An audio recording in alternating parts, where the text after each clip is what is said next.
आज जो हमने पढ़ने वाला है, पहले तो कल के हम रिवीजन करेंगे।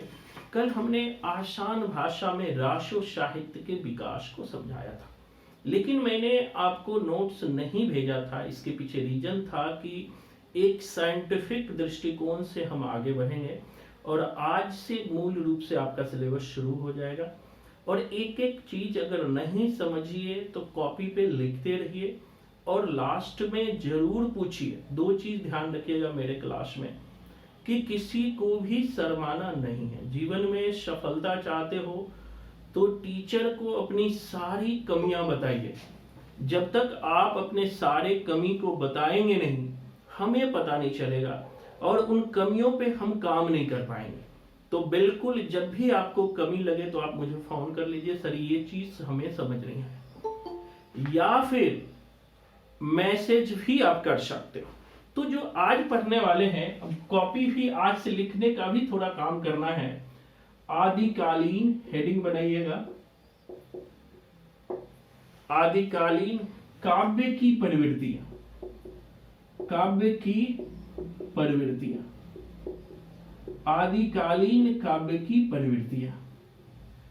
आखिर आदिकालीन काव्य की क्या प्रवृत्तियां थी, क्या दृष्टिकोण था, इसको हम एक बार समझेंगे और दूसरी बार हम लिखाएंगे। तो जब मैं कहूंगा लिखिए, हम लोग 3 चरण में काम करते हैं। पहले तो टॉपिक को समझो। वीडियो नहीं अगर दिख रही तो आपको एक बार लेफ्ट करके ज्वाइन कीजिए, आपकी तरफ से कोई दिक्कत होगा। ठीक है पूजा जी, एक बार लेफ्ट करके ज्वाइन कीजिए, वीडियो जरूर दिखेगा। ठीक है, तो आदिकालीन प्रवृत्तियों को हम समझेंगे कि उस समय की क्या प्रवृत्तियां थी, आदिकालीन दृष्टिकोण क्या था।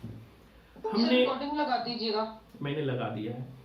तो आदिकालीन प्रवृत्तियों को हमने अध्ययन के दृष्टि से 3 भागों में बांटा था। पहले भी बांटा था, एक बार फिर से समझिए। पहले भाग को हमने कहा था धर्म संबंधी साहित्य, मतलब आदिकालीन साहित्य को हमने 3 भागों में बांटा था। पहला था धार्मिक साहित्य, धार्मिक साहित्य, धार्मिक साहित्य। और एक चीज मैं आपको बता दूं, कल से 4-5 के बाद किसी को क्लास में एंट्री नहीं मिलेगा। अब ध्यान रखिए, क्लास ज्वाइन करना है तो 4:05 तक ज्वाइन कीजिए। डिस्टरबेंस होता है, आप बीच में कभी भी क्लास ज्वाइन करते हो तो। हमारे क्लास में डिसिप्लिन को आपको अगर क्लास लेना है तो मानिए, वरना मत पढ़िए। ये बिल्कुल मैं सबको बता रहा हूं कि 4-5 के बाद तो आप ज्वाइन ही मत करो। हम 3:45 में आपको लिंक भेजते हैं, 20 मिनट आपको क्लास ज्वाइन करने के लिए देते हैं। तो कोई भी 4:05 के बाद मुझे रिक्वेस्ट नहीं भेजें। आप सबसे बिल्कुल मैं ही रिक्वेस्ट करता हूं एक टीचर के रूप में, क्योंकि क्लास बहुत डिस्टर्ब होती है, बीच बीच में बच्चों का रिक्वेस्ट आता है। 4-5 तक अलाउ है, उसके बाद अगर लेट हो गया तो बिल्कुल मत ज्वाइन करें, वीडियो देखें। क्योंकि अगर ऐसे इस तरह से डेली करोगे तो हमारा क्लास रुक जाएगा, हम पढ़ नहीं पाएंगे। हम ज्वाइन क्यों किए, हम पढ़ने के लिए ना। अब बीच बीच में मुझे एक्सेप्ट करना पड़ेगा, रिक्वेस्ट एक्सेप्ट करेंगे तो फिर डिस्टर्ब होंगे। कल से सब ध्यान रखें। तो आदिकालीन धार्मिक काव्य की प्रवृत्तियों को हमने 3 भागों में बांटा था, एकदम आसानी से समझिएगा। धर्म संबंधी काव्य, धर्म संबंधी काव्य, दूसरा राशो काव्य, राशो काव्य, और तीसरा फुटकर काव्य, फुटकर काव्य। इसी को हम लौकिक काव्य भी कहते हैं, इसी को हम लौकिक काव्य भी कहते हैं।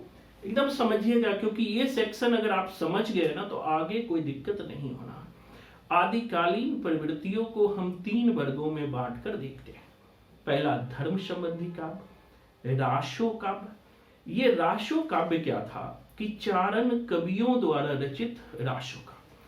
चारण कवि कौन थे कि जो राजाओं के दरबार में रह करके राजाओं के प्रशंसा में जो गान गाते थे, राजाओं के प्रशंसा में जो लेखन का काम करते थे, वही चारण कवि थे। तीसरे सेक्शन में हम लोग आज समझने वाले हैं फुटकर काव्य। फुटकर काव्य को ही हम लौकिक काव्य कहते हैं। लौकिक काव्य में क्या था, आगे मैं समझाऊंगा कि एक तो हमने कहा कि धर्म संबंधी साहित्य जो थी वह धर्म को केंद्र में रखकर लिखा गया था, संप्रदाय विशेष को केंद्र में रखकर लिखा गया था, साधना को केंद्र में रखकर लिखा गया था धार्मिक साहित्य, और राशो साहित्य राजाओं को खुश करने के लिए लिखा गया था। चाहे वो वीर गाथात्मक साहित्य हो, चाहे श्रृंगार परक राशो साहित्य हो, चाहे उपदेशात्मकता। यद्यपि उपदेशात्मकता में थोड़ी प्रवृत्ति चेंज हो जाती है, लेकिन जो फुटकर काव्य था, लौकिक काव्य था, इसमें आम लोग केंद्र में था। ध्यान रखिए, एकदम आसान भाषा में जो फुटकर काव्य था, जो लौकिक काव्य था, इसमें आम लोग केंद्र में था। जो विद्यापति लिख रहे थे, जो अमीर खुसरो लिख रहे थे, जो धनपाल लिख रहे थे, इसमें जो नायक था आम था। आम लोगों की जिंदगी की व्यथा को, आम लोगों को जिंदगी के व्यथा को वो प्रदर्शित कर रहे थे। दूसरी तरफ पहेलियां, मुकरियां, दो सुखने, गजल आम लोगों पर केंद्रित काव्य था फुटकर काव्य। इसको डिप में हम लोग समझेंगे। पहले आइए हम लोग आज समझने वाले हैं धार्मिक साहित्य। पहले आज हम समझेंगे धार्मिक साहित्य। एकदम शांत मन से नहीं लिखोगे कोई बात नहीं, आपको वीडियो भी भेज देंगे, नोट्स भी भेज देंगे, लिखवा भी देंगे। लेकिन एक चीज मैं हर दिन बोलता हूं, कभी भी अपने जीवन में पढ़ाई से समझौता मत करना। क्लास के टाइम दूसरा काम मत करना, क्योंकि अपने पैर में अगर कुल्हाड़ी मारोगे तो टीचर कुछ नहीं कर सकता है।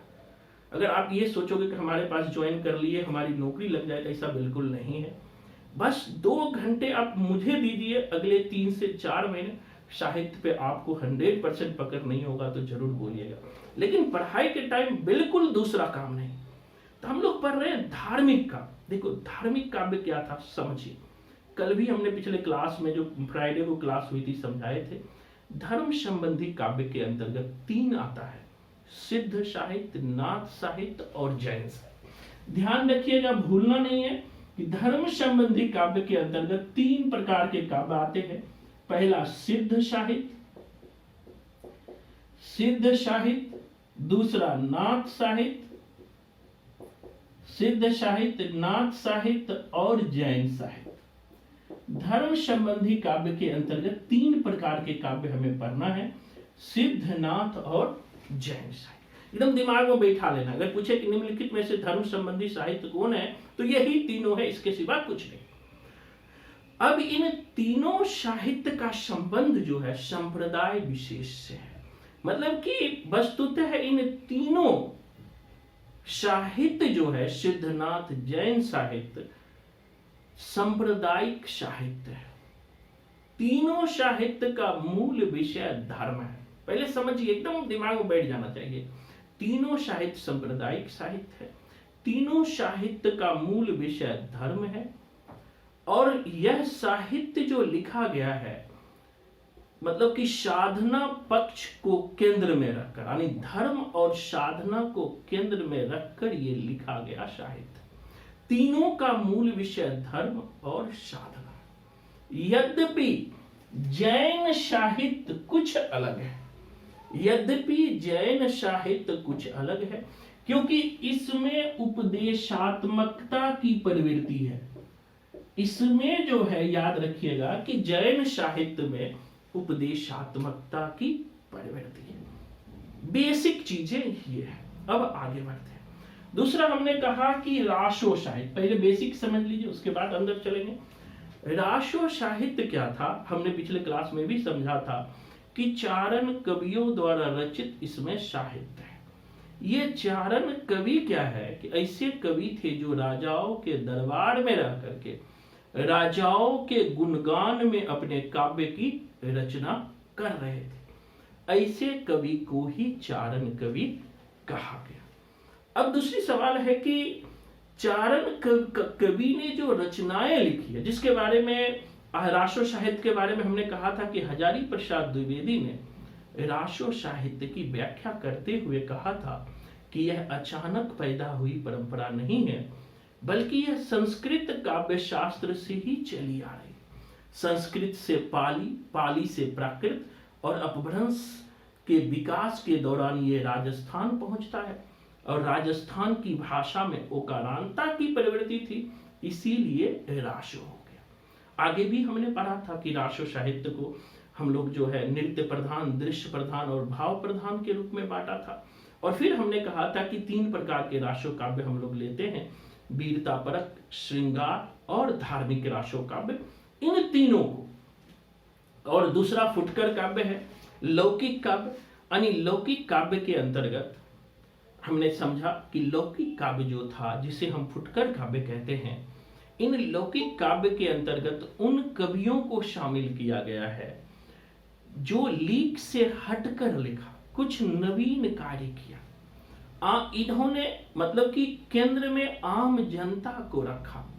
इसमें जो लौकिक काव्य में हम लोग अमीर खुसरो, विद्यापति, धनपाल को विशेष रूप से हम पढ़ेंगे। यद्यपि एक चीज ध्यान रखिएगा कि जो हमने अभी पढ़ा कि धर्म संबंधी काव्य जिसका मूल सोच धर्म था, जिन्होंने धर्म को केंद्र में रखकर काव्य लिखे थे, इस धर्म संबंधी साहित्य को शुक्ल ने साहित्य की श्रेणी में नहीं माना।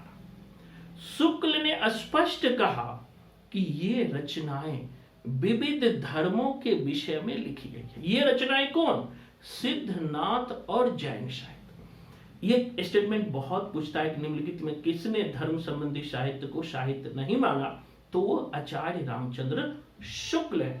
तो शुक्ल जी ने कहा कि ये रचनाएं मतलब कि ये सिद्धनाथ और जैन संबंधी जो साहित्य है, विभिन्न धर्मों को केंद्र में रखकर लिखा गया साहित्य है। ये सांप्रदायिक साहित्य है, इसीलिए इसे साहित्यिक रचना नहीं मानेंगे। इसीलिए इसे साहित्यिक रचना नहीं माने। 2 अंतर ध्यान रखना। एक तरफ आचार्य रामचंद्र शुक्ल कहते हैं कि धर्म संबंधी साहित्य को हम साहित्य नहीं मानेंगे, अलग कर दिया। वहीं दूसरी तरफ हजारी प्रसाद द्विवेदी, हजारी प्रसाद द्विवेदी का क्या मानना है? तो हजारी प्रसाद द्विवेदी का मानना है कि ये रचनाएं केवल धर्म का प्रचार प्रसार के लिए नहीं लिखा गया था। अब देखिए कि अब ये भी क्वेश्चन पूछ सकता है कि आचार्य रामचंद्र शुक्ल का काट किसने किया? तो काट किसने किया? हजारी प्रसाद द्विवेदी। हजारी प्रसाद द्विवेदी का मानना था कि ये रचनाएं केवल धर्म का प्रचार प्रसार के लिए लिखा नहीं गया था, अपितु इसमें भी उत्तम कोटि की रचना लिखी गई है। ध्यान रखिएगा, एक तरफ शुक्ल कहते हैं कि ये सांप्रदायिक साहित्य है, सिद्धनाथ और जैन साहित्य सांप्रदायिक साहित्य है, इसलिए इसे साहित्य नहीं मानेंगे। वही दूसरी तरफ हजारी प्रसाद द्विवेदी जी कहते हैं कि नहीं, कि माना कि इसमें कुछ धार्मिकता के तत्व है, लेकिन ये सिर्फ धर्म का प्रचार प्रसार के लिए नहीं लिखा गया, अपितु इन्हें उत्तम कोटि की रचना भी इन्होंने लिखा है। जैसे जैन और अपभ्रंश चरित्र काव्यों की जो सामग्री, मतलब कि आगे शुक्ल जी हजारी प्रसाद द्विवेदी कहते हैं कि सिर्फ धार्मिक मोहर लगाने मात्र से इतने बड़े साहित्य को आप साहित्य के क्षेत्र से बाहर नहीं रख सकते। जैन और अपभ्रंश साहित्य में इतने उत्तम रचनाएं लिखी गई है कि उसे सिर्फ धार्मिक मोहर लगा करके आप बाहर नहीं कर सकते हो। अपभ्रंश में कई रचनाएं हैं जो मूलतः जैन धर्म से प्रभावित होकर लिखी गई और यह निस्संदेह उत्तम काव्य है। अतः सिर्फ धार्मिक मोहर लगाने मात्र से इसे साहित्य की श्रेणी से बाहर नहीं किया जा सकता। क्लियर समझ आना चाहिए। ये जो देखो कि अब जो सवाल पूछ रहे हैं ना, वो विवेचनात्मक सवाल पूछ रहे हैं, आलोचनात्मक सवाल पूछ रहे हैं।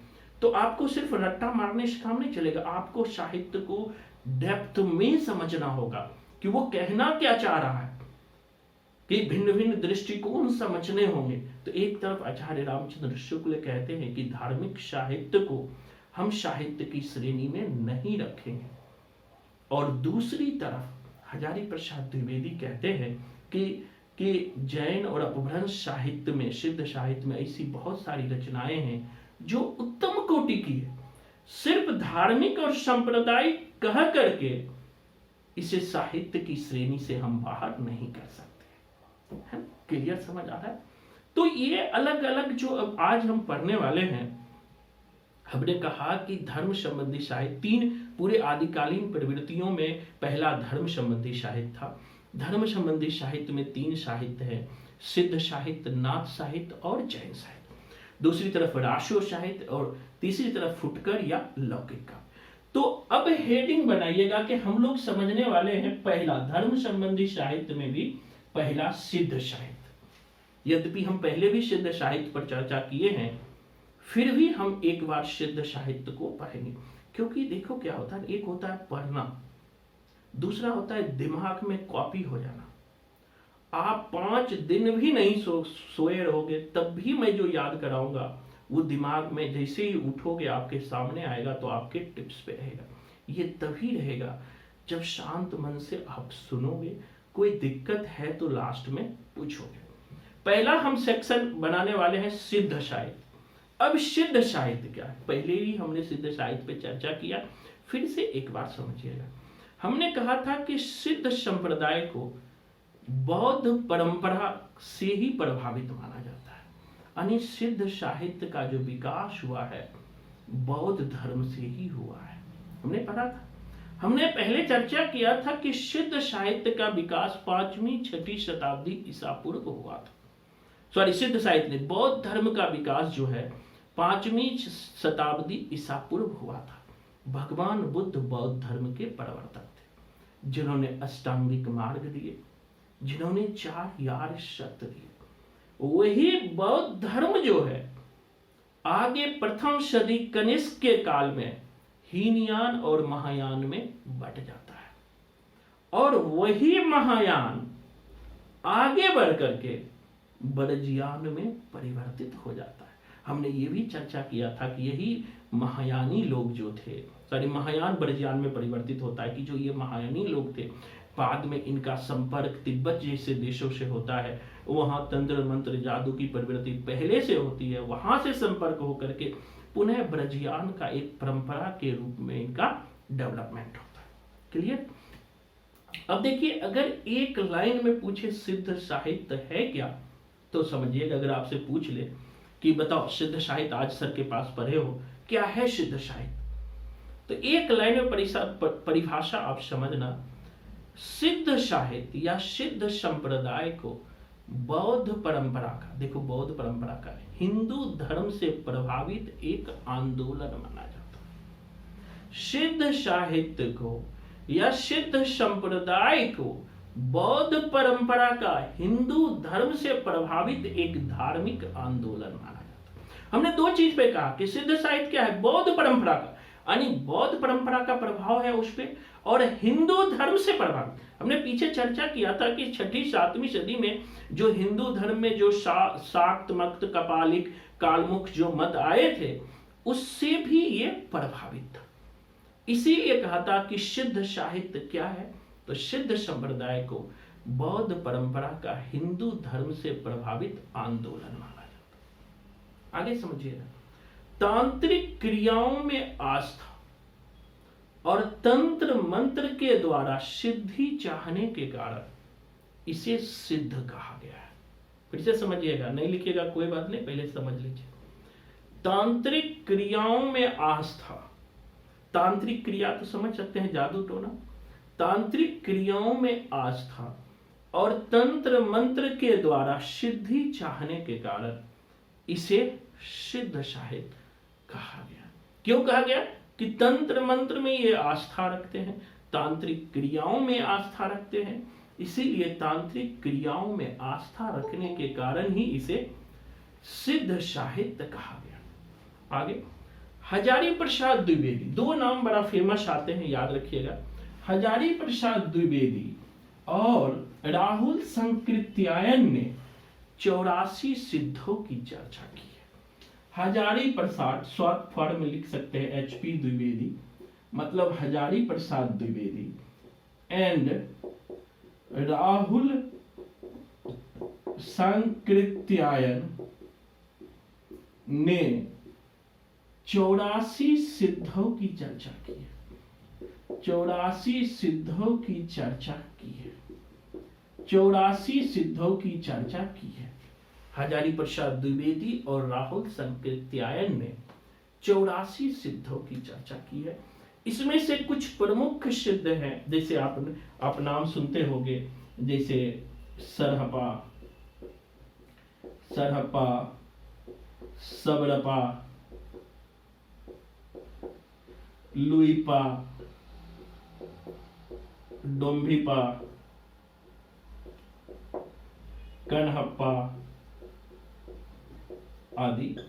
ये 4-5 सिद्ध का, यद्यपि 84 सिद्धों की चर्चा की है, लेकिन 4-5 को मुख्य रूप से हमें याद में रखना होता है। सरहप्पा हो गया, सबरपा हो गया, लुईपा हो गया, डोम्भिपा हो गया और कनहप्पा हो गया। इन 5 कवियों को याद करने का एक सिंपल कोडिंग भी है, आप याद रख लेना। सर सब मिलकर लूडो कप खेले। सिंपल कोडिंग इसका लिख लेना, कैसे 5 कवि याद रहेगा कि सर सब मिलकर, लिख लेना, लूडो कप खेलें। इसको डिकोड करेंगे। सर मतलब हुआ सरहपा, सब मतलब सबरपा, सर सब मिलकर, लू मतलब लुईपा, डो मतलब डोम्भिपा और कप मतलब कन्हपा। सर सब मिलकर लूडो कप खेलें। सर मतलब सरहपा, आगे मैं लिखवाऊंगा, फिर से लिख लेंगे तो अच्छा है। सर मतलब सरहपा, सर सब मतलब सबरपा, सर सब मिलकर लूडो, लू मतलब लुईपा और डो मतलब डोम्भिपा और कप मतलब कन्हपा। सिंपल याद हो जाएगा कोडिंग के थ्रू। 5 बार जब भी मैं कोडिंग कोई बोलता हूं तो उसे लिख लीजिए और कम से कम 5 बार बोलना है। पहली बार पढ़ रहे हो तो 5 बार आपको आईना के सामने बोल देना है, फिर आप जीवन में नहीं भूलोगे। सर सब मिलकर लूडो कप खेले। ये प्रमुख 4-5 जो है सिद्ध कवि हैं। आगे और भी सिद्ध कवि की चर्चा करेंगे, लेकिन यहाँ पर इतना याद रखना। एक बार फिर से समझिए, सिद्ध साहित्य क्या है।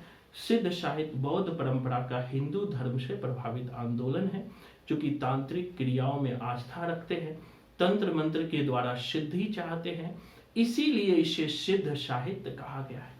हजारी प्रसाद द्विवेदी और आचार्य प्रसाद द्विवेदी और राहुल संकृत्यायन ने इसकी संख्या 84 बताई है, जिसमें कुछ प्रमुख हमने नाम लिखा। सर सब मिलकर लूडो कप खेले, इसको याद रखिए। आगे अब देखो, सिद्धों में सिद्धों के नाम के आगे पा लगता है, आपको पता है, याद रखना कि सिद्धों के नाम के आगे, जैसे सरहपा, सबरपा, कन्हपा, मतलब कि ये पा शब्द लगता है।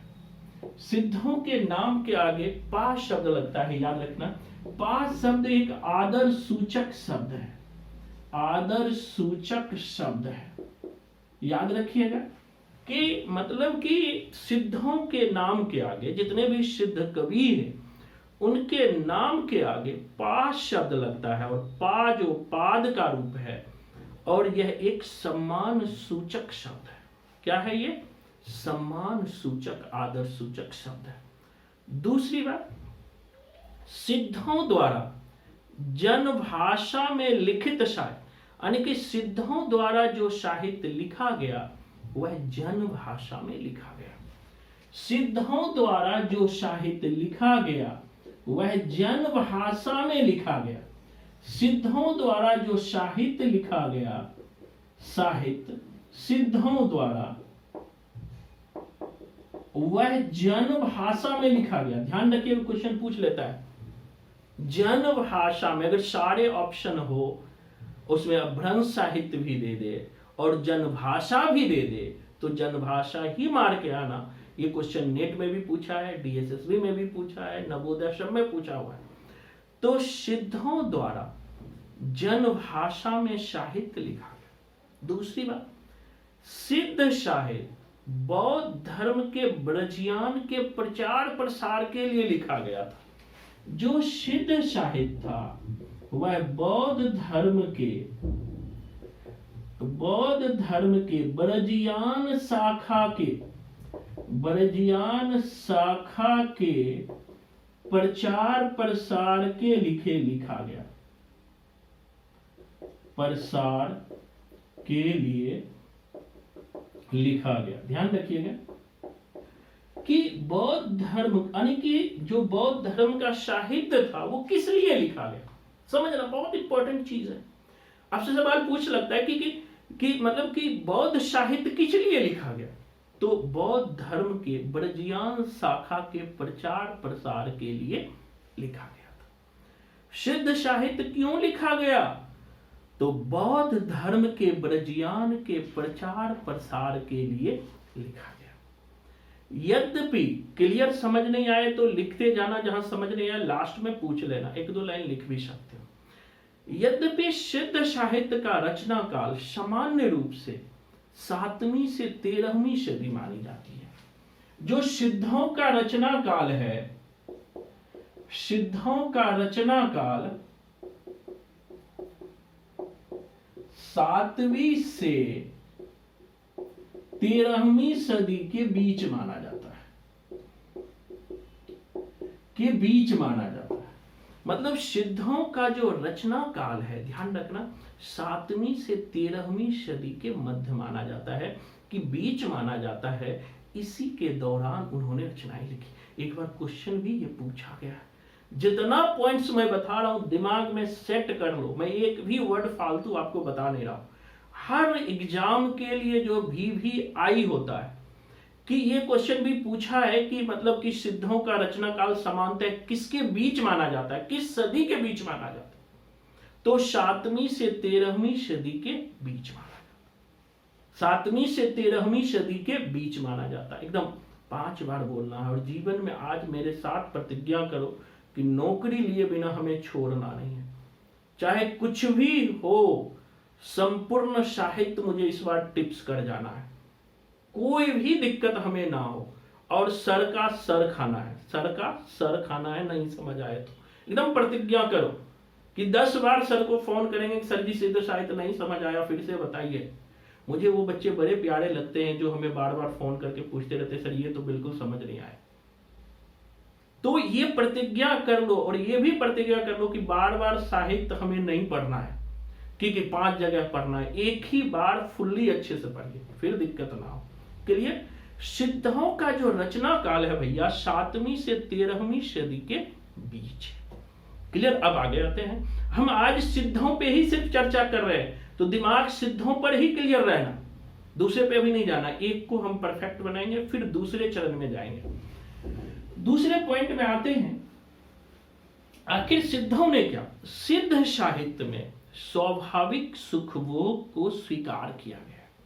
ध्यान रखिएगा, ये मतलब 1 सही 2 सही 3 सही वाले में पूछ लेता है, एक में दे देगा कि स्वाभाविक सुखभोग को स्वीकार नहीं किया गया है। आप तो फट से मार दोगे कि अच्छा ये तंत्र मंत्र को मानने वाले थे तो ये पक्का स्वाभाविक सुखभोग को स्वीकार नहीं किया होगा। आपका गलत हो जाएगा। सिद्ध साहित्य में स्वाभाविक सुखभोग को स्वीकार किया गया। जो स्वाभाविक सुखभोग है स्वीकार किया गया। गृहस्थ जीवन पर भी बल दिया है कि ऐसा नहीं कि अब सन्यासी बनना है तो बीवी को छोड़ दो चले जाओ हिमालय में, ऐसा बिल्कुल नहीं था। स्वाभाविक सुखभोग को स्वीकार किया गया है। गृहस्थ जीवन पर बल दिया गया है। गृहस्थ 2 पॉइंट एकदम दिमाग में बैठाते जाओ, मैं बहुत धीरे करवा रहा हूं कि आपको समझाने के लिए कि स्वाभाविक सुखभोग पर भैया जोर दिया गया है, गृहस्थ जीवन पर भी जोर दिया है, लेकिन पाखंड और बाह्य अनुष्ठान का विरोध किया है। पाखंडी समझते हो ना, पाखंडी साधु पूरा जो है एकदम यहां चंदन लगा लेगा, बाह्य अनुष्ठान भुरूर स्वाहा। तो ये पाखंड और बाह्य मतलब शरीर के बाहर जो अनुष्ठान करते हैं उसका विरोध किया गया। एकदम दिमाग में बैठाइए धीरे धीरे। पाखंड और बाह्य अनुष्ठान का विरोध किया गया है और शरीर में ही परमात्मा का निवास स्थल बताया। एकदम दिमाग में समझना कि शरीर में ही भैया परमात्मा का निवास स्थान सिद्ध साहित्य में बताया गया। फिर से समझिए, नहीं समझ आया होगा कि सिद्ध साहित्य में स्वाभाविक सुखभोग को स्वीकार किया गया है कि स्वाभाविक सुखभोग जो हम लोग अपने गृहस्थ जीवन में स्वाभाविक सुखभोग सुख दुख प्राप्त करते हैं गृहस्थ जीवन पर बल दिया गया है, पाखंड और बाह्य अनुष्ठान का विरोध किया गया। अब देखो क्या करेगा, आपको भरमाने के लिए, जैसे कि आप ठीक है, भरमाने के लिए आपको दे देगा कि पाखंड और बाह्य अनुष्ठान का समर्थन किया गया है। आप कहोगे बाप रे बाप, ये क्या पूछ दिया। आपको लगेगा कि समर्थन किया है। क्यों लगेगा? क्योंकि आपको लगेगा कि ये तंत्र मंत्र में विश्वास करते हैं, ये पाखंड और बाह्य अनुष्ठान का समर्थन किया होगा, लेकिन किया नहीं है। आप 2 नंबर जो है बर्बाद कर देते हो। एकदम एक एक वर्ड पे अगर अलर्ट रहेंगे ना, तो हमसे गलती नहीं होगी। तो स्वाभाविक जीवन पर बल दिया है, गृहस्थ जीवन पर बल दिया, पाखंड बाह्य अनुष्ठान का विरोध किया है, और जो सबसे महत्वपूर्ण, अपने शरीर में ही परमात्मा का निवास स्थान बताया है। तभी तो सरहप्पा कहते हैं रे भैया, पंडित शल, आगे बताऊंगा, पंडित शल सत्य बखानई दे हैं बुद्ध बसंत ना जाने। क्या आगे मैं दोहा याद कराऊंगा कि पंडित लोग सत्य का बड़े बखान करते हैं और सत्य को बाहर ढूंढते रहते हैं, मतलब कि बाह्य अनुष्ठान में, पूजा में, नाम में, व्रत में, सब में ढूंढते रहते हैं। लेकिन इस पंडित को ये नहीं पता है, पंडित शल सत्य बखाने देह ही बुद्ध बसंत ना जाए। उन्हें ये नहीं पता है कि जो बुद्ध है, जो ज्ञान है, जो परमात्मा है, वो हमारे शरीर के अंदर ही है, ना कि भैया शरीर के बाहर है। क्लियर है? नहीं समझ आए? दूसरी बात, सिद्ध साहित्य में गुरु को विशेष महत्व दिया गया है। एक चीज ध्यान रखना, जो अच्छे गुरु होते हैं ना, उसे बहुत इज्जत मिलती है। उसमें एक मैं भी हूं, मेरे को बहुत इज्जत मिलता है। बच्चे अभी भी 5-10 साल वाले भी बच्चे मुझे फोन करके कि मतलब इतना आदर देते हैं कि यद्यपि बात नहीं कर पाता हूं, तब भी कहते हैं कि नहीं सर, आप तो आप, कि 5 साल से बात नहीं हो रही, तब भी उनके दिल में मेरे लिए थोड़ी जगह है ना। तो सिद्ध साहित्य में गुरु को विशेष महत्व दिया गया, एकदम ध्यान रखना।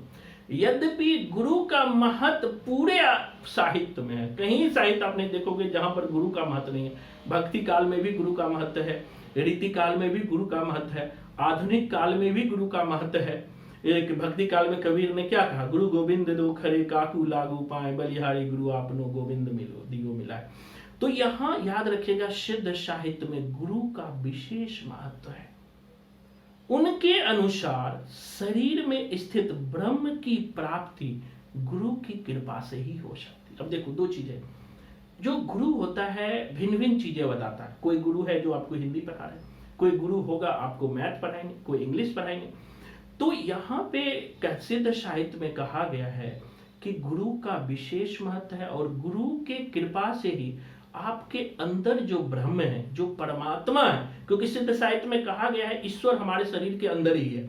तो शरीर के अंदर तो भगवान है, लेकिन इस भगवान को हम खोजेंगे कैसे? अपने से खोजते रहोगे, बीत जाएगा। गुरु की आवश्यकता है। जैसे किताब में तो बहुत कुछ, आप मेरे पास क्यों पढ़ते हो कि आसानी से चीजें याद हो जाए। ऐसा नहीं कि मैं कुछ नया बता रहा हूं, सब बुक में है, लेकिन क्या है कि आपको सिंपल रूप में आपको याद हो जाता है। तो सिद्धों ने गुरु को विशेष महत्व दिया। उन्होंने कहा कि शरीर में स्थित ब्रह्म की प्राप्ति, शरीर में स्थित जो ईश्वर है, इसकी प्राप्ति गुरु की कृपा से ही संभव है, क्योंकि विभिन्न तांत्रिक क्रियाओं और उनके प्रयोगों का विश्लेषण गुरु ही बता सकता है। अब देखो, यहां गुरु जो होगा वो तंत्र मंत्र का ज्ञाता होगा, क्योंकि सिद्धों का मानना था कि हमारे अंदर जो ईश्वर है उसको जानने के लिए हमें तंत्र मंत्र की साधना आनी चाहिए। लेकिन ये तंत्र मंत्र की साधना रे भैया आएगा कैसे? तो गुरु के कृपा से ही आएगा। तो वही कहते हैं कि जो हमारे अंदर ईश्वर है वो गुरु के कृपा से ही ईश्वर के बारे में हम जान सकते हैं। ये कैसे जानेंगे? क्योंकि गुरु ही तंत्र मंत्र के ज्ञाता है, गुरु ही इस तंत्र मंत्र का विश्लेषण करके ईश्वर तक के प्राप्ति का मार्ग हमें बताएंगे। क्लियर है? और इसीलिए आगे चल के जो है बहुत सारी साधनाएं हैं। हजारी प्रसाद द्विवेदी ने, मतलब ये तांत्रिक साधना जो आपको अंदर, जो हमारे अंदर ईश्वर है, वो ईश्वर को कैसे प्राप्त करेंगे? अभी देखोगे कि जब आप भक्ति काल में शंकराचार्य को पढ़ोगे तो शंकराचार्य ने क्या कहा? ब्रह्म सत्यम जगत मिथ्या जीवो ब्रह्मेव ना पड़ा। शंकराचार्य जी ने कहा ब्रह्म ही सत्य है, जगत मिथ्या है, जीव और ब्रह्म के बीच कोई भेद नहीं है, जीव और ब्रह्म के बीच कोई भेद नहीं है, अहम ब्रह्मास्मि, मैं ही ब्रह्म हूं।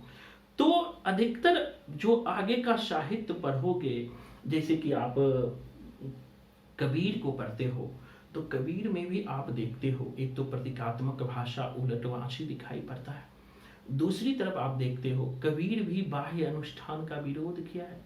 एक ईश्वरवाद के कबीर भी समर्थक थे, वो पूजा उजा को नहीं बनते, काकर पाथर जोड़ के मस्जिद लियो बनाए, ताचरी मुल्ला बांग दे बहरो वो खाए, मुंड मोड़ाए हरि मिले तो सबको ले मुड़ाए, बार बार के मूर्ते भीड़ न वैकुंठ जाए।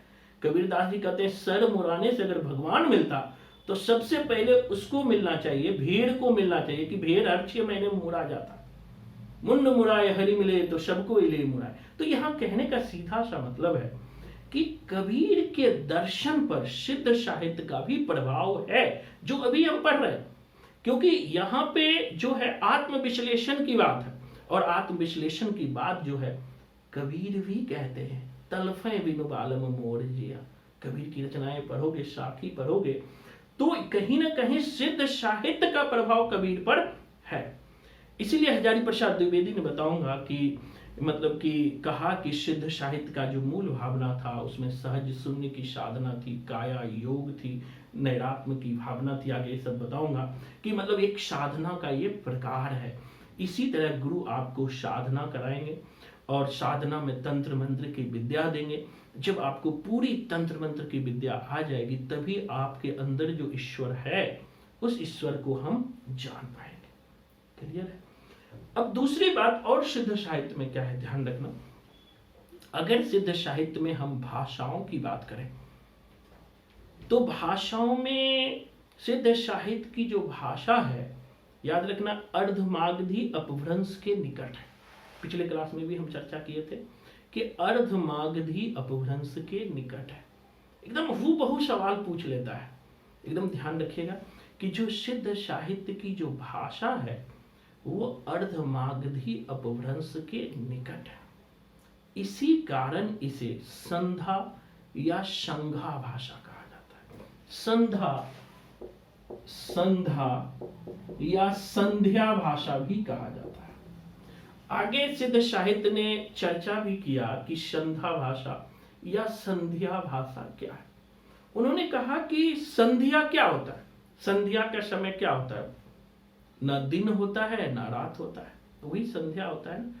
किसी ने हिरण्यकशिपु को जो वरदान मिला था, उन्होंने कहा था कि ना ये दिन में मरेगा ना रात में मरेगा, ना अस्त्र से मरेगा ना शस्त्र से मरेगा। तो भगवान विष्णु को अवतार लेना पड़ा था, नरसिंह अवतार। तो वो उसके चौकट पे ले जाता है, तो बताओ ये ना दिन है ना रात है, तो है क्या भैया? तो ये संध्या का वेला है, गोधूली वेला कहते हैं। तो यहाँ संध्या भाषा का अर्थ है ऐसी भाषा से, समझिएगा, जिसमें संध्या के समान प्रकाश और अंधकार का मिश्रण हो। पूछ लेगा संध्या का अर्थ क्या है? प्रकाश और अंधकार का मिश्रण हो। यहाँ संध्या का अर्थ क्या है कि ना तो दिन है ना रात है, मतलब ना पूरा प्रकाश है ना अंधकार है, मतलब प्रकाश और अंधकार का क्या है भैया? मिश्रण है। एकदम आराम से समझना कि सिद्धों की जो भाषा है अर्धमागधी अपभ्रंश के निकट है, इसलिए इसे संध्या भाषा कहते हैं या संध्या भाषा भी कहते हैं। कुछ विद्वान इसे संध्या भाषा भी कहते हैं। संध्या का अर्थ होता है यानी प्रकाश और अंधकार का मिश्रण। प्रकाश और अंधकार का मिश्रण मतलब ये है कि आपको ज्ञान के आलोक में ही सारी बातें समझ आ सकती है। अगर आपके अंदर नॉलेज है, ज्ञान है, तभी उसे आप समझ सकते हैं, वरना उसे नहीं समझ सकते। कहने का मतलब है कि ज्ञान और अंधकार। आगे टॉपिक में ही कालेश्वर हठ योग है, चर्चा करेंगे। नाथ साहित्य में हठ योग की चर्चा। हवा मतलब होता है सूर्य, ठवा मतलब होता है चंद्रमा। सूर्य और चंद्रमा को मिला देना ही हठ योग है। तो वो आगे अगला ही टॉपिक है। सिद्ध के बाद हम जब नाथ साहित्य पढ़ेंगे ना, तो वहां पे हठ योग आएगा। तो बिल्कुल टॉपिक जब समाप्त हो जाए उसके बाद दुनिया का कोई ऐसा क्वेश्चन नहीं होगा जो आपसे नहीं बने। तो संध्या भाषा यानी कि संध्या का अर्थ जो होता है प्रकाश और अंधकार का मिश्रण है। ज्ञान के आलोक में ही सारी बातें स्पष्ट हो जाती है। क्लियर है? सिद्ध साहित्य के, अब एक चीज और है, एक चीज ध्यान रखना, सिद्ध साहित्य में और भी क्या बातें हैं। तो सिद्ध साहित्य में हमने कहा कि सिद्ध साहित्य क्यों लिखा गया भैया? ब्रजज्ञान के प्रचार प्रसार के लिए सिद्ध साहित्य लिखा। शुरू में ही चर्चा किया कि सिद्ध साहित्य जो लिखा गया है ब्रजज्ञान के प्रचार प्रसार के लिए, और इसी ब्रजज्ञान में महासुखवाद की चर्चा है। 4-5 बार क्वेश्चन ये पूछा है। इसी ब्रजज्ञान में जो है, समझिएगा एकदम क्लियर, इसी ब्रजज्ञान में, क्योंकि जो सिद्ध साहित्य लिखा गया है ब्रजज्ञान के प्रचार प्रसार के लिए ही लिखा गया है, इसी ब्रजज्ञान में महासुखवाद का चर्चा है, महासुखवाद की चर्चा है। इसी ब्रजज्ञान में महासुखवाद की चर्चा है। क्वेश्चन पूछा था महासुखवाद का क्या अर्थ होता है? अगर सामान्य अर्थ लोगे तो स्त्री पुरुषों का मिलन, स्त्री पुरुषों का मिलन। महासुख का अर्थ होता है, सामान्य अर्थ होता है स्त्री पुरुष का मिलन। यही क्वेश्चन पूछा था, महासुख का क्या अर्थ है? स्त्री पुरुष का मिलन। लेकिन इनका जो विशेष अर्थ होता है वह आनंद स्वरूप ईश्वरत्व होता है। जो विशेष अर्थ होता है वह होता है आनंद स्वरूप ईश्वरत्व। इसका जो विशेष अर्थ होता है भैया वह होता है आनंद स्वरूप ईश्वरत्व। आनंद स्वरूप ईश्वरत्व, ध्यान रखिएगा। महासुख का ये बार बार पूछ लेता है हर एग्जाम में, महासुख का अर्थ क्या होता है? सिंपल याद रखो, स्त्री पुरुषों का मिलन। क्योंकि आगे मैं चर्चा करने वाला हूं, अभी बहुत सारी चीजें हैं इसमें कि आगे चर्चा करूंगा कि सिद्ध साहित्य में पंचमकार की भावना आई है, ये भी चर्चा करूंगा। तो आगाही है कि महासुख का अर्थ याद रखना स्त्री पुरुषों का मिलन से है, और महासुख का विशेष अर्थ आनंद स्वरूप ईश्वरत्व से है, कि उस ईश्वर को प्राप्त कर लेना जो आनंद स्वरूप है। अब एक चीज और ध्यान रखना कि जो ब्रजज्ञान है, ब्रजज्ञान सिद्धों का प्रचार प्रसार ब्रजज्ञान में हुआ। जो ब्रजज्ञान सिद्धों का लीला क्षेत्र जो है पूर्वी भारत था, यानी कि ब्रजज्ञान का जो प्रचार हुआ है, ये भी याद रखना, ब्रजज्ञान का जो प्रचार हुआ है वह पूर्वी भारत में हुआ है, याद रखिएगा। ब्रजज्ञान का जो प्रचार प्रसार हुआ है भैया वो पूर्वी भारत में, एकदम दिमाग में बैठाना। ब्रजज्ञान का प्रचार पूर्वी भारत और जैन साहित्य का प्रचार पश्चिमी भारत, एकदम दिमाग में बैठा लेना। पूछ लेता है ब्रजज्ञान का विकास किस क्षेत्र में हुआ है? पूर्वी भारत। जैन साहित्य का आगे हम जैन साहित्य पढ़ेंगे, उसका पश्चिमी भारत। और नाथ साहित्य उत्तरी और पश्चिमी भारत, दोनों जगह नाथ साहित्य का विकास हुआ है। दूसरी बात, सिद्ध साहित्य में पंचमकार की अवधारणा आई है। अब समझेंगे ये पंचमकार है क्या रे भैया? सिद्ध साहित्य में पंचमकार की अवधारणा आई है, एकदम आराम से समझना है। सिद्ध साहित्य में पंचमकार, ये पंचमकार क्या है? पंचमकार। अब पंचमकार में पहला क्या है?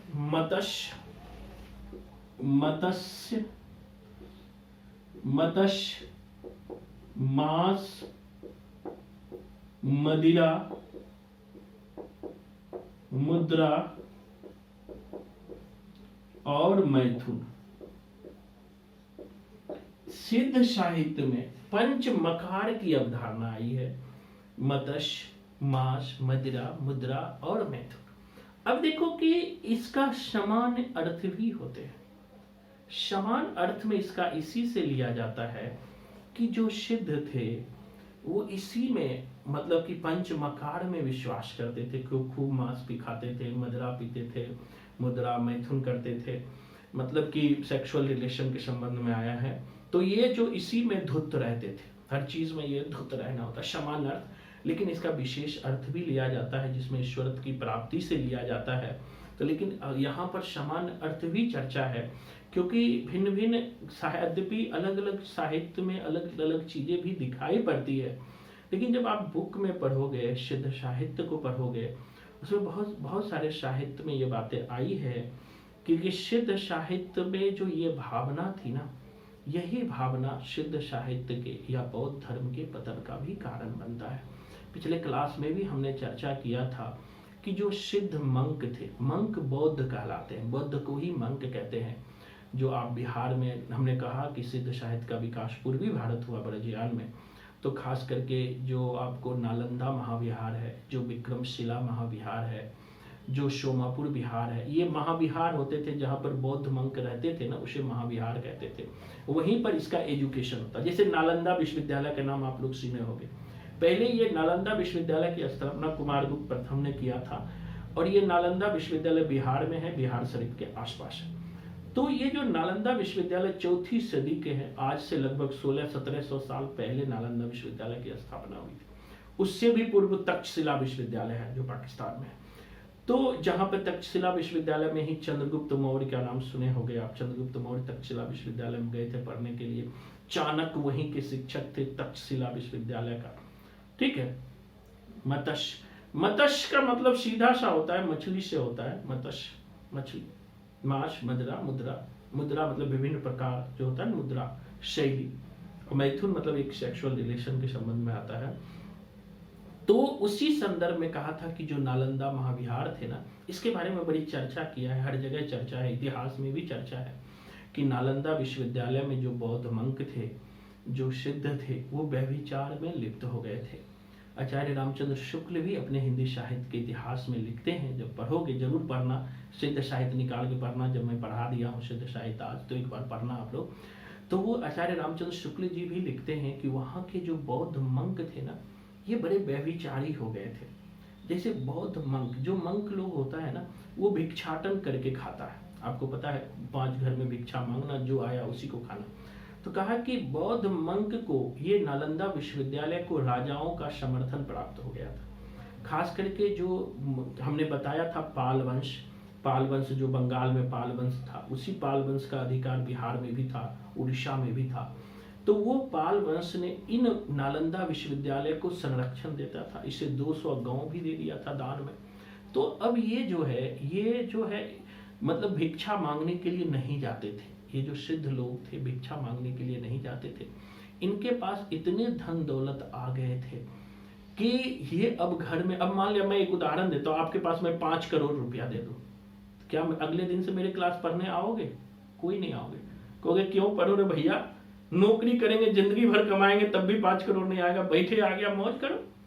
जस्ट यही हुआ ये सिद्धों के साथ भी। अब मान लिया कि सिद्ध हर दिन भिक्षा मांग के खाते थे।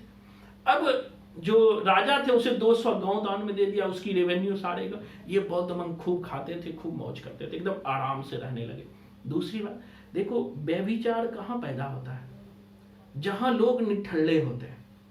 आप गांव में भी देख लो, 10 औरत बैठ के एक दूसरे की चर्चा करते। क्यों? क्योंकि उसे काम नहीं है। आपके पास इतना काम है, मेरे पास पढ़ने के बाद तो आपको टाइम नहीं मिलेगा बात करने का, क्योंकि इतने काम होते। तो ये बौद्ध मंक भी वही निठल्ले हो गए थे। अब ये क्या करते थे? व्यभिचार में करते थे। और ये बौद्ध मंक, आचार्य रामचंद्र शुक्ल जी लिखते हैं बुक पर ना, ये खुद को कृष्ण समझने लगे थे कि कृष्ण है, और जो समाज की जो लड़कियां हैं वो गोपियां हैं। लेकिन कृष्ण के आध्यात्मिक चीजों को वो समझ नहीं पाए थे। आचार्य रामचंद्र शुक्ल लिखते हैं क्योंकि ये जो प्रतीकात्मक भाषा का जो प्रयोग करते थे ये सिद्ध, आम स्त्रियां, गांव की जो स्त्रियां थी, इन्हें समझ नहीं पाती थी। लेकिन इनकी बातें इतने लच्छेदार होता था कि वो स्त्रियां, चाहे ननद भौजाई शब्द का प्रयोग किया है शुक्ल जी ने, ननद भौजाई, क्योंकि गांव में क्या होता था कि पुरुष दिन में काम करने जाते थे, स्त्रियां ही घर में रहती थी। तो शुक्ल जी लिखते हैं कि ये जो सिद्ध लोग थे कि उनको भिन्न भिन्न बातों में प्रतीकात्मक भाषाएं, मतलब गोल मटोल भाषाएं करके उसे अपने जाल में फंसा लेते थे और अपनी काम वासना का शिकार बनाते थे। तो ये एक पक्ष है, इसीलिए शुक्ल जी ने इसे साहित्य नहीं माना था। लेकिन दूसरा पक्ष भी था, इन सब में लिप्त होते हुए भी उन्होंने कुछ अच्छी रचनाएं लिखा, जिसके कारण हजारी प्रसाद द्विवेदी ने उसे साहित्य के क्षेत्र में डाल लिया। दूसरी बात ये भी ध्यान रखना कि मैंने पिछले क्लास में भी चर्चा किया था, ध्यान से समझना है बस, उसके बाद तो बुक आपको दिमाग में सेट हो जाएगा। पिछले क्लास में भी हमने चर्चा किया था 12वीं सदी में एक बख्तियार खिलजी थे, बड़ा फेमस नाम है बख्तियार खिलजी, जो सिंध के थे, जो मोहम्मद गौरी का नाम सुने हो, पृथ्वीराज चौहान से तराइन की लड़ाई हुई थी जो पृथ्वीराज राशों में चर्चा है, तो मोहम्मद गौरी के ही 4 दास थे, उसी में से एक बख्तियार खिलजी भी थे।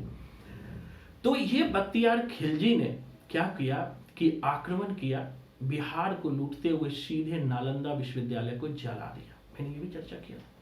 उनके जो पाली भाषा में लिखे जाते थे, ये पाली भाषा है, बौद्धों का टेक्स्ट पाली में लिखा जाता है, उस लाइब्रेरी को ही जला दिया। बुद्ध धर्म से संबंधित एक भी भारत में जो है मेन केंद्र तो नालंदा ही था, अब नालंदा के लाइब्रेरी को जला दिया, बौद्ध मंक को मार दिया।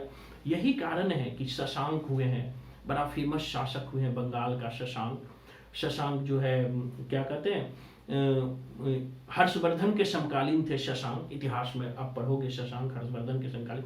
शशांक को इतना गुस्सा आया कि वो बोधि वृक्ष ही कटवा दिया, कि ये बौद्ध मंक इतने व्यभिचारी हो गए थे, किसी का बात ही नहीं मानते थे। क्योंकि ये अब मान ले एक उदाहरण मैं आपको बड़ा बढ़िया देखूंगा। आजकल कोई नेता के चमचा अपने आप को क्या समझता है? नेता ही समझता है। आप आज से 10 साल पहले यूपी का राज देखे होंगे, कहा जाता था गुंडई राज, जिसको पकड़ के मार दो, जिसको पकड़ के कुछ भी कर दो। उसे आप क्यों नहीं कुछ कर पाते थे? क्योंकि राजा का संरक्षण था कि नहीं? तो जस्ट वही कंडीशन ये 7वीं मतलब 10वीं 12वीं सदी में सिद्धों का भी था। इसी कारण जो है ना सिद्धों का पतन हुआ। और भी लिखते हैं साहित्य, जब पढ़ोगे एकदम ध्यान से समझने की जरूरत है साहित्य को। क्योंकि हम लोग क्या करते हैं, बस रट जाते हैं, सोचते हैं एग्जाम में आ जाएगा, नंबर आ जाएगा, पास कर जाएंगे। लेकिन अब जो सेटर है वो भी समझ गया कि जब तक आप साहित्य को अच्छे से नहीं पढ़ोगे आपको पास नहीं करने दूंगा। और ऐसे 10-15 सवाल पूछ लेते हैं, अब वही सवाल को समझ नहीं पाते हो, गलत करके आते हो, फेल कर जाते हो। और दूसरी बात मैं कहाँ पे था कि जो बौद्ध धर्म से ही निकला हुआ सिद्ध साहित्य था। अब एक बात बताओ, भारत में आज सिद्ध बहुत कम है, बौद्ध कम है। क्यों ऐसा हुआ कि भारत से बौद्ध धर्म का लोप हो गया? भारत तो इतनी बड़ा देश है, 1.5-2 अरब आबादी है, क्यों लोप गया? इसके सबसे बड़ा कारण यही था व्यभिचार। सबसे बड़ा कारण यही था कैरेक्टर का लीस होना। और जो भी सत्ता हो, मैं डंके की चोट पे कहता हूं, जिनका भी कैरेक्टर गिरा है, चाहे वो राजा हो, रंक हो, चाहे नेता हो, चाहे बाबा हो, उनका पतन तय है। राम रहीम का लो, आशाराम का लो, और भी एक है नाम। तो यही चीजें यही था कि बौद्ध धर्म के पतन का सबसे बड़ा रीजन था व्यभिचार। और दूसरी बार एक और, भगवान बुद्ध ने ये बात कही थी कि अगर स्त्रियों को बौद्ध धर्म में शामिल करोगे तो ये 1000 साल भी नहीं चलेगा। यही हुआ, अब स्त्री भी बौद्ध धर्म में शामिल हो गई। अब मंक को कोई भिक्षा नहीं मांगना है, सब भोग विलास में रहना। और वही जो प्योरिटी बौद्ध धर्म, प्योर रूप में बौद्ध धर्म बहुत बढ़िया था। और जो प्योर धर्म गया था चाइना, जो प्योर धर्म साउथ कोरिया गया था, जो प्योर धर्म जापान गया था, जो श्रीलंका गया था, जो तिब्बत गया था, जो म्यांमार गया था, आज भी फल फूल रहा है। जापान का तो मूल धर्म ही बौद्ध धर्म है। हम लोग के यहाँ मूल धर्म हमारा हिंदू धर्म है, बौद्ध धर्म तो अल्पसंख्यक हो गए बौद्ध। लेकिन जापान में बहुसंख्यक बौद्ध है, चाइना में बहुसंख्यक बौद्ध है, श्रीलंका में बहुसंख्यक बौद्ध है, बर्मा में बहुसंख्यक बौद्ध। अरे भैया, जिसका उद्भव भारत में हुआ है, भारत के पापियों ने इन्हें नाश कर दिया। लेकिन जब यही चीज वहां गया तो वहां के लोगों ने इसके मूल को संरक्षित किया, आज भी फल फूल रहा है। तो बहुत सारी बातें हैं, इनको हम लोग को समझ लेना है। नोट्स भी आज से मैं आपको नोट्स भेजना शुरू करूंगा कि जितना पढ़ाऊंगा उसका नोट्स स्कैन करके भेज दूंगा। 2 काम करना है, एक तो जितना नोट्स भेजो उसको अपने कॉपी में लिखो, अपना नोट्स बनाओ, दुनिया के नोट्स पे मत रहो। इससे क्या होगा कि 2 चीज, एक तो याद हो जाएगा, फिर से लिखोगे, तो दूसरा आपके दिमाग में ऐसा छप जाएगा कि फिर जीवन में भूलोगे नहीं। आगे बढ़ते हैं कि जो सिद्ध साहित्य है, इनकी भाषा शैली, हमने बताया कि जो सिद्धों की जो भाषा थी ना, उसमें अक्खरपन था। अक्खरपन मतलब क्या होता है? किसी चीज को बिना डर के बोलना। ये कब हो सकता है रे भैया? जब आप किसी से डरे नहीं, जब आपका संरक्षण मोदी जी हो, जब आपका संरक्षण कोई बड़े लोग हो, तभी तो अक्खरपन आएगा, माना बिना डर का। तो इनकी भाषा में जो अक्खरपन और प्रतीकात्मकता थी, उसी का प्रभाव परवर्ती साहित्य में भी पड़ा है, बाद में भी पड़ा है। खास करके संत कवियों पे, जो सहजियान का विकास हुआ था, मतलब कि ब्रजियान से ही एक शाखा बट के सहजियान का विकास हुआ, और बंगाल में जो है इसी संधा भाषा का प्रभाव आगे चल के कबीर की भाषा में पड़े।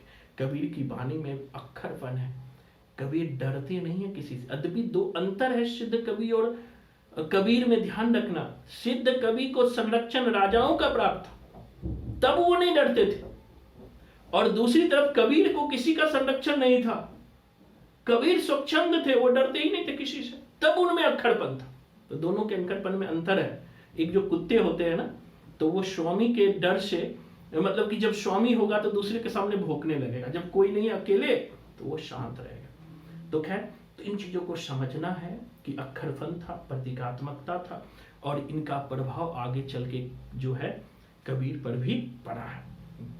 वही आगे चल के अदबी अलग अलग लोगों ने हिंदी साहित्य में, जैसे राहुल शंकरितायन जी हुए हैं, इन्होंने कहा कि हिंदी काव्यधारा का प्रथम दृष्टा जो है, यानी कि प्रथम दृष्टि देने वाले राहुल शंकरितायन जी ने कहा कि हिंदी साहित्य को, यद्यपि इस कवियों में इतनी कमियां थी, बहुत सारी चीजें थी, फिर भी जो है साहित्य को एक नई धारा देने वाले जो थे सिद्ध कवि ही थे। राहुल शंकरितायन क्यों? दो चीजें, हजार कमियां हैं लेकिन उनकी अच्छाई कमियों पर हावी हो जाता है। एक उदाहरण मैं आपको बताता, कोई लड़का है, उसमें हजार कमियां हैं, मतलब कि आवारागर्दी करता है, घूमता है, कॉलेज में घूमता है, इन कमियों के बावजूद भी वो आईएएस बन जाए, तो लोग उनकी कमी को देखेगा कि उनकी सफलता को देखेगा? उसकी सफलता को देखेगा। समाज में भी यही होता है, कितने भी बदमाश हो लेकिन उसकी नौकरी लग जाए ना, तो उसी की पूजा होती है। और कोई कितना सीधा हो, उसकी नौकरी नहीं लग रहा हो, तो पड़ोसी चार बात आके सुना देता है, तुमसे तो अच्छा वही था, उसकी नौकरी लग गई।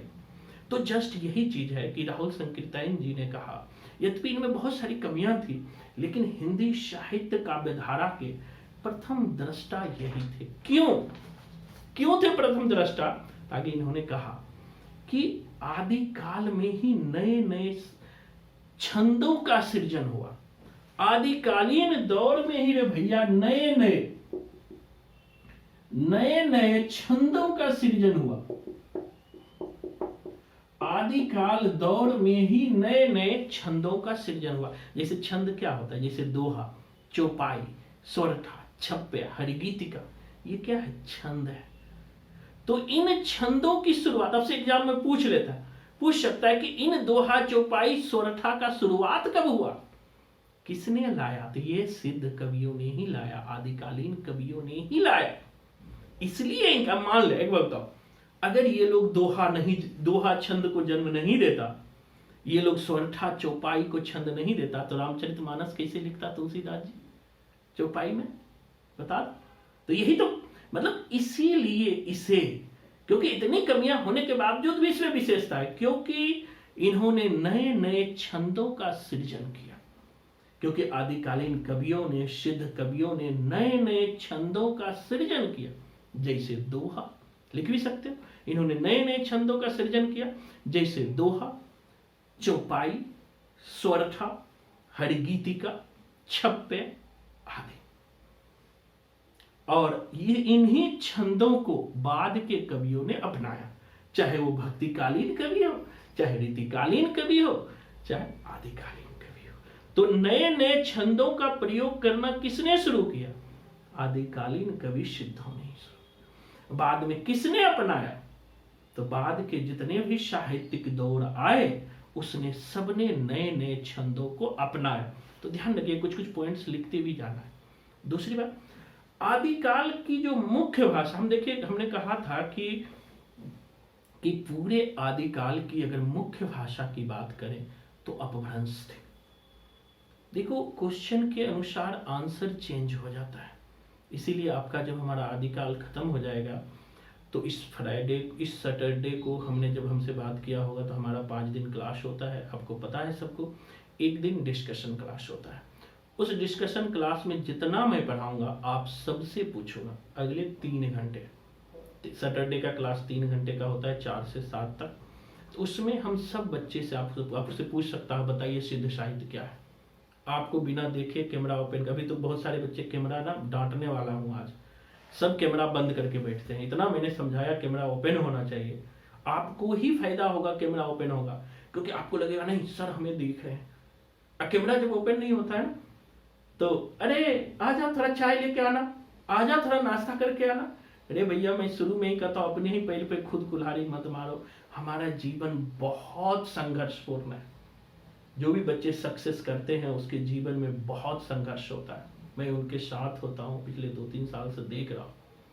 तो जब मैंने कुछ बात कही है, देखो मजबूरी है तो कोई बात नहीं, अब किसी को मजबूरी लग गया, कोई रोटी बना रही है या कुछ कर रहे हैं तो ठीक है, लेकिन सामान्य परिस्थिति में कैमरा ओपन रखो, आपके लिए ही फायदा। मैं अपने लिए कुछ नहीं करता हूँ, अपने लिए तो मैं खुद कैमरे के सामने हूँ, मैं जितना शिद्दत से काम कर रहा हूँ उतना आप भी करो, तभी तो।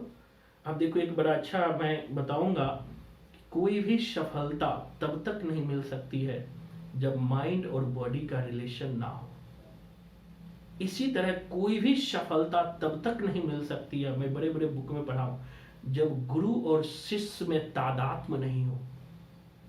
जो बच्चे गुरु के बात नहीं मानेंगे उन्हें सफलता मिलना बहुत दुर्भर होता है, और दोनों के बीच तादात्म्य नहीं हो, इसलिए माइंड बॉडी रिलेशनशिप कहा जाता है। जैसे हम अच्छा काम कब कर पाते, जब हमारे मन और दिमाग में रिलेशन होता है।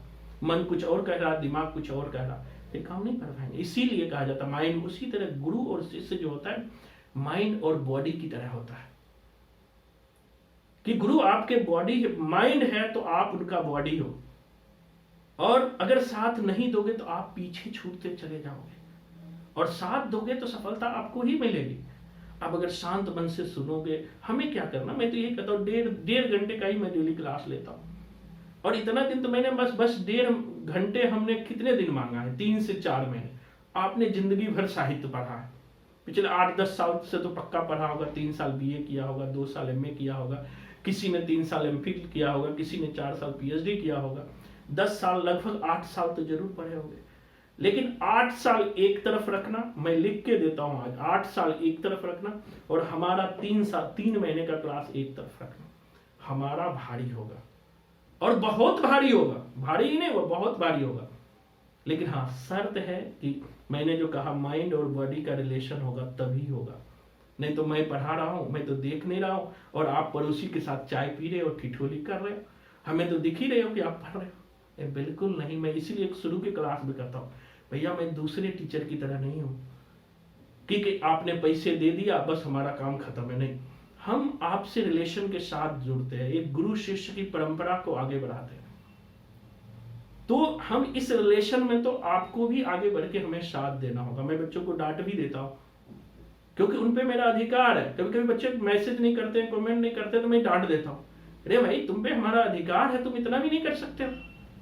तो ये चीज को समझिए, आज समझ जाइए, अगला 3 से 4 महीना मैं कहता हूं, हमारे पुराने बच्चों से पूछ लीजिए उनको साहित्य पे कितनी पकड़ है, लेकिन हाँ उन्होंने दिया है तो आपको भी देना है।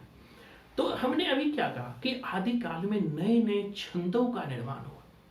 ये बहुत बड़ी बात है, क्योंकि बिना छंद का आगे दोहा तो आप लिख ही नहीं सकते थे, चाहे भक्ति काल में जाइए, चाहे रिद्धि काल में। इसीलिए राहुल संकीर्तन ने कहा कि हिंदी साहित्य की अगर कोई प्रथम दृष्टा है तो वो सिद्ध कवि ही है।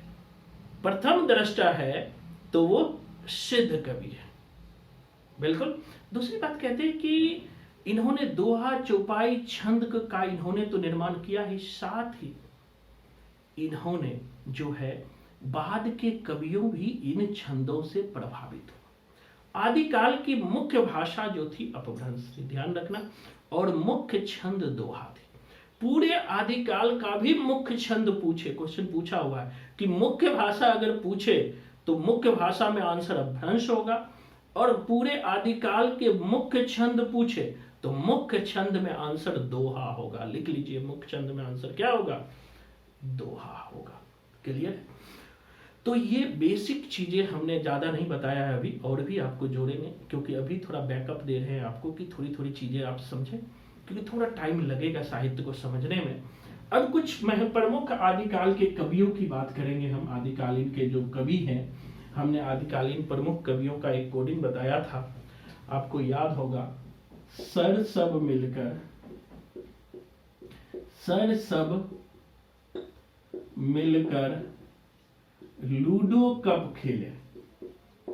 सर सब मिलकर लूडो कब खेले। इसमें सर मतलब हमने बताया सरहपा, कोडिंग लिख लेना। सब मतलब सबरपा, लू मतलब लुईपा, डो मतलब डोंगीपा,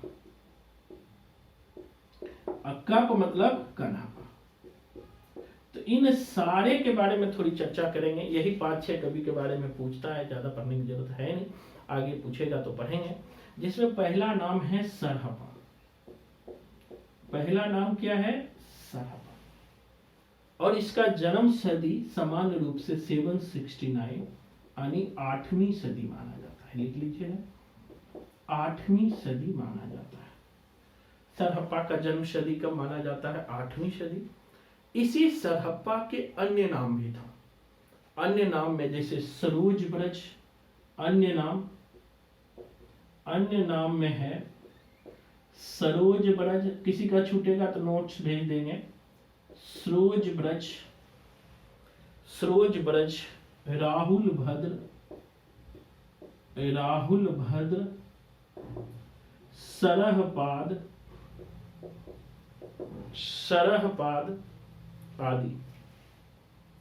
आदि। ठीक है, सरोज ब्रज, राहुल भद्र और सरहपाद। कोई परेशान मत होना, किसी का छूट जाए तो मैं भेज दूंगा, या किसी को कभी कभी क्या होता है बोर्ड नहीं दिखता है बढ़िया से, कोई बात नहीं, नोट्स भेज दूंगा। अभी समझना है 2 चीज आप ध्यान रखिए कि आपको साहित्य समझ आए।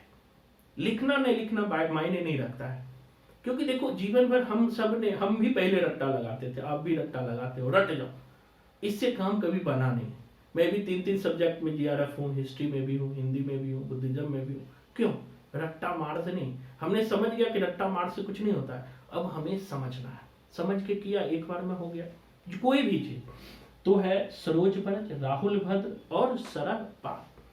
लिखिएगा, सिद्धों में ये सबसे पुराने कवि। सरहप्पा क्या है? सिद्धों में सबसे पुराने कवि है, और ये नालंदा में छात्र और शिक्षक दोनों रहे। जो सरहप्पा है सिद्धों में सबसे पुराने कवि है, सबसे पुराने कवि, याद रखना। और नालंदा विश्वविद्यालय में ये क्या है? छात्र प्लस शिक्षक। ध्यान रखिएगा कि नालंदा विश्वविद्यालय में ये जो है छात्र और शिक्षक रहे। सरहप्पा क्या रहे? याद रखिएगा, पूछ लेता है। नालंदा विश्वविद्यालय में छात्र और शिक्षक रहे। सरहप्पा की एक फेमस रचना है दोहा कोश।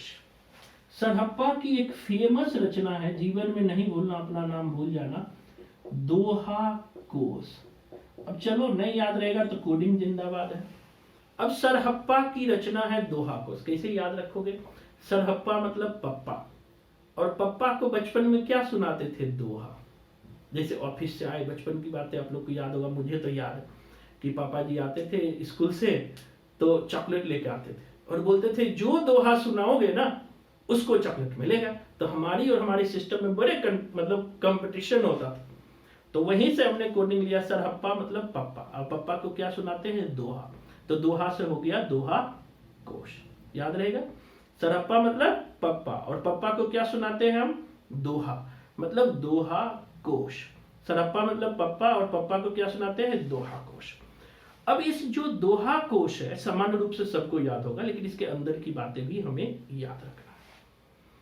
अब इसी दोहा कोश को हरप्रसाद शास्त्री ने बौद्ध गान ओ दोहा नाम से संपादन किया है।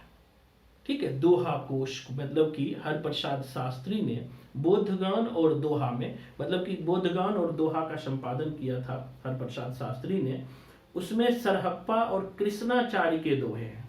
इसको लिख लिया, हरप्रसाद शास्त्री, बड़ा फेमस नाम है, मैं लिख देता हूं नहीं तो दिक्कत होगा, मुझे पता है कहां आपको दिक्कत होगा। हरप्रसाद शास्त्री ने, हरप्रसाद शास्त्री ने बौद्धगान ओ दोहा, बौद्धगान ओ दोहा का संपादन किया। संपादन किया। हरप्रसाद शास्त्री ने बौद्ध गान ओ दोहा का संपादन किया, जिसमें सरहप्पा और कृष्णाचार्य के दोहे संकलित हैं। जिसमें लिख लेना, सरहप्पा एंड कृष्णाचार्य के दोहे संकलित है। सरहप्पा और कृष्णाचार्य के दोहे संकलित है। सरहप्पा और कृष्णाचार्य के दोहे संकलित है। और आगे लिखिएगा, ये लिख लिए कि जो हरप्रसाद शास्त्री ने क्वेश्चन पूछा भी है, बौद्धगान और दोहा का संपादन किसने किया, तो हरप्रसाद शास्त्री। यानी हर प्रकार से जो शास्त्री लोग होते हैं बौद्धगान करते हैं। कोडिंग कर लेना कि हर प्रकार से जो शास्त्री लोग होते हैं, शास्त्री आचार्य शास्त्री संस्कृत वाले होते हैं, हर प्रकार से जो शास्त्री लोग होते हैं बौद्ध गान करते हैं, बुद्ध का गान करते हैं। याद हो जाएगा, हर प्रकार से मतलब हर प्रसाद शास्त्री। तो ब्रैकेट में कोडिंग थोड़ा ना साफ साफ लिखा करो कि कोडिंग भी लिख सको, कि बाद में ये भूल जाओगे कि हर प्रकार से, ठीक है, शास्त्री लोग बौद्ध गान करते हैं, यानी बौद्ध गान करते हैं। तो बौद्ध गान वो दोहा, हर मतलब हर प्रसाद शास्त्री हर प्रकार से बौद्ध गान करते हैं। याद हो गया। इसी तरह दोहा कोश का संपादन, देखो दोहा कोश लिखा था सरहप्पा ने, लेकिन इसका संपादन प्रबोध चंद्र बागची ने किया है। ये क्वेश्चन खूब पूछा है, याद रखना। दोहा कोश का संपादन, दोहा कोश का संपादन प्रबोध चंद्र बागची ने किया है भैया, याद रखना। दोहा कोश प्रबोध चंद्र बागची। पप्पा को दोहा सुनाते हैं बगीचा में। कोडिंग करना, पप्पा को दोहा मतलब सरहप्पा का दोहा कोश है और बागची ने संपादन किया, तो सीधा कोडिंग कर देना, पप्पा को दोहा सुनाते हैं बगीचा में, यानी बागची। तो बागची से संपादन किसने किया, तो इतना भी याद कर लोगे ना बागची, तब भी गलत नहीं होता है। तो छोटे छोटे चीज याद रखना, हमें कोडिंग कर लेना, पप्पा को दोहा सुनाते हैं बागची मतलब बगीचा में। याद हो गया। दोहा कोश का संपादन किया किसने, प्रबोध चंद्र बागची ने। इस दोहा कोश में याद रखिएगा, इस दोहा कोश में क्या क्या है, जैसे कि हमने कहा कि बौद्धगान दोहा में सरहप्पा और कृष्णाचार्य के दोहे हैं। इसी तरह दोहा कोश में तिलोत्तमा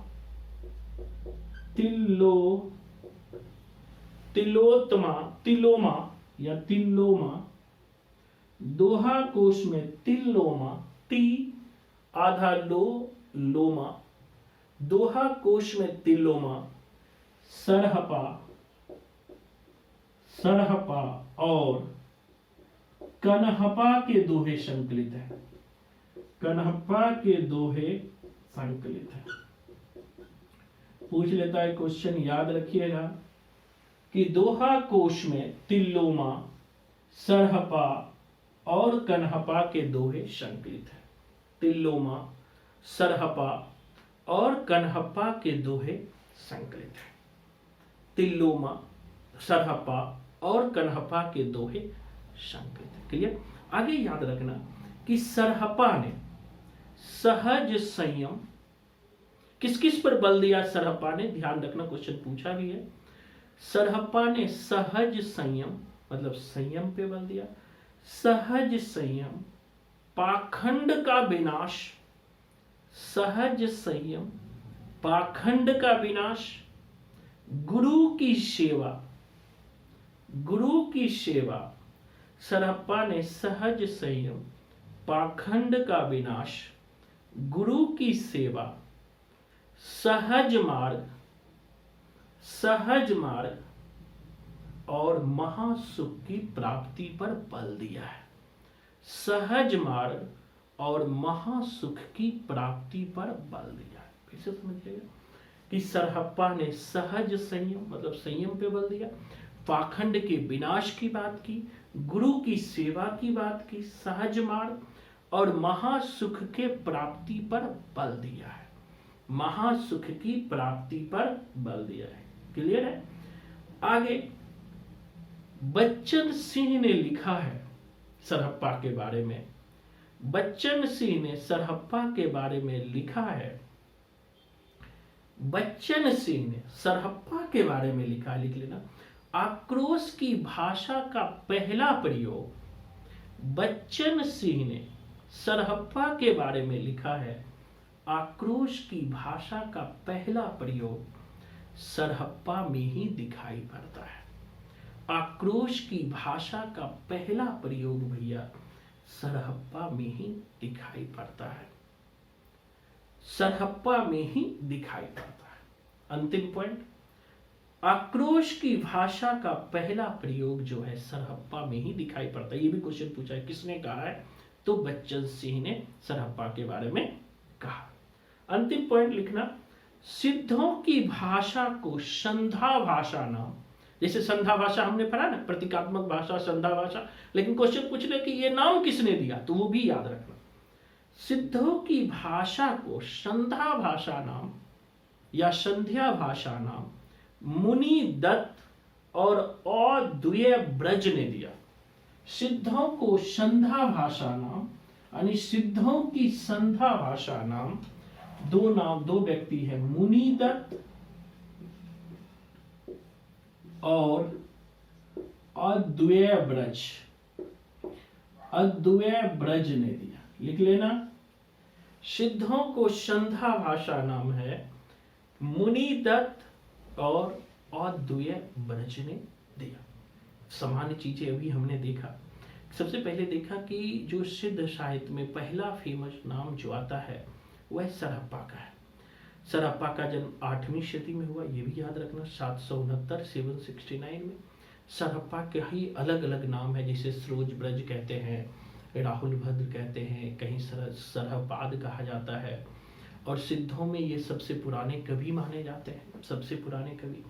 और जो नालंदा विश्वविद्यालय है, बिहार में है नालंदा विश्वविद्यालय, वहाँ ये छात्र भी रहे, बाद में टीचर भी रहे, याद रखिएगा। और इनकी जो प्रमुख रचना है, प्रमुख ग्रंथ है सरहप्पा का दोहा कोश है। तो हमने कोडिंग भी किया, सरहप्पा मतलब पप्पा, पप्पा को हम क्या सुनाते हैं? दोहा, मतलब दोहा कोश। आगे हरप्रसाद शास्त्री ने बोधगान वो दोहा लिखा, जिसमें सरहप्पा और कृष्णाचार्य के दोहे हैं। तो हमने कोडिंग में दिया, हर प्रकार से हम बोध का गान करते हैं। आगे दोहा कोश का संपादन प्रबोध चंद्र बागची ने किया, यानी पप्पा को दोहा सुनाते हैं बगीचा में। और दोहा कोश में क्या है? तिलोत्तमा, सरहप्पा और कन्हप्पा के दोहे संकलित है। देखो ये भी कभी कभी क्वेश्चन पूछ लेता है किसके दोहे नहीं है। क्वेश्चन जो है ऊपर से भी पूछ लेता है और कभी डेप्थ में भी जाके पूछ लेता है। तो हर तरह से हमें तैयार रहना है, क्वेश्चन किसी भी तरह का पूछे आपको आ जाए। दूसरी बात, सरहप्पा ने जो है किस किस पर ध्यान दिया, जैसे सहज संयम पे, पाखंड पे। अब क्वेश्चन पूछ लेता है आपसे सरहप्पा के विषय में क्या सही नहीं है, तो हर चीज सरहप्पा के विषय में आपको आना चाहिए, नहीं तो आप क्वेश्चन गलत करके आ जाएंगे। जहां भी आलोचनात्मक क्वेश्चन पूछे जाएंगे वहां पे आप गलत कर दोगे। तो एक एक चीज पे हमें डेप्थ पकड़ रखना पड़ेगा कि इन्होंने सहज संयम पर बल दिया, पाखंड के विनाश पर बल दिया, गुरु सेवा पर बल दिया, सहज मार्ग की बात की, महासुख की प्राप्ति पर बल दी। बच्चन सिंह ने सरहप्पा के बारे में लिखा कि आक्रोश की भाषा का पहला प्रयोग जो है सरहप्पा में भी दिखाई पड़ता है। सिद्धों की भाषा को जो संधा भाषा नाम दिया है, दो व्यक्ति ने हमें बोलकर लिखा है, मुनि दत्त और अद्वैय ब्रज। आगे और भी है, जैसे सबरप्पा है, लुइपा है, डोम्बेपा है, ये सब को हम लोग पढ़ेंगे, आगे पढ़ेंगे, कल पढ़ेंगे। उसके बाद नाथ साहित्य में हठ योग पढ़ेंगे, कुंडलिनी जागरण पढ़ेंगे। 7 चक्र होता है कुंडलिनी में, 6 चक्र होता है, 7 चक्र होता है, जैसे मूलाधार चक्र कहते हैं, स्वाधिष्ठान चक्र कहते हैं जब कुंडलिनी जागृत होता है, मणिपुर चक्र कहते हैं, अनाहत चक्र होता है, विशुद्धि चक्र होता है, आज्ञा चक्र होता है, सहज चक्र होता है। तो जो नाथ साहित्य में जो कुंडलिनी जागरण नाम आप सुने होंगे, उसमें 7 चक्र को भेद करके ना अंतिम चक्र जो है, सहस्त्र चक्र जो है, क्राउन चक्र यहाँ पे आता है। तब आप प्रेजेंट, पास्ट और फ्यूचर तीनों जानने लगोगे, आप ब्रह्म में लीन हो जाओगे। तो ये सहस्त्र चक्र की हम लोग चर्चा करेंगे, उसमें गोरखनाथ को चर्चा करेंगे। अब जो आपके क्लास होंगे मंडे टू फ्राइडे रेगुलर होगा, तो अब जो है ये 1 वीक हमने 3 क्लास दे दिया था, लेकिन जो हिंदी साहित्य का सिलेबस बड़ा होता है तो जो है रेगुलर होगा, लेकिन कभी कोई मुझे ही जरूरत पड़ गई तो छुट्टी हो सकता है, वैसे छुट्टी नहीं होता है। ठीक है, अब जो है एक एक करके किसी को भी कहीं भी समझने में दिक्कत आया हो तो आप जो है। सर मेरा ना एक क्वेश्चन था, मैं कल ये आर्टिकल पढ़ रही थी, तो सर इसमें ना मत्स्य जो पंचमकाल में जो मत्स्य है उसमें दे रहा था कि जो ईरा पिंगला जो होती है ना सुषुम्ना नाड़ी उससे संबंधित है, दर्शन से संबंधित है, तो मत्स्य। हाँ ये हाँ बिल्कुल बिल्कुल बिल्कुल सही बोल रहे हो साधना जी।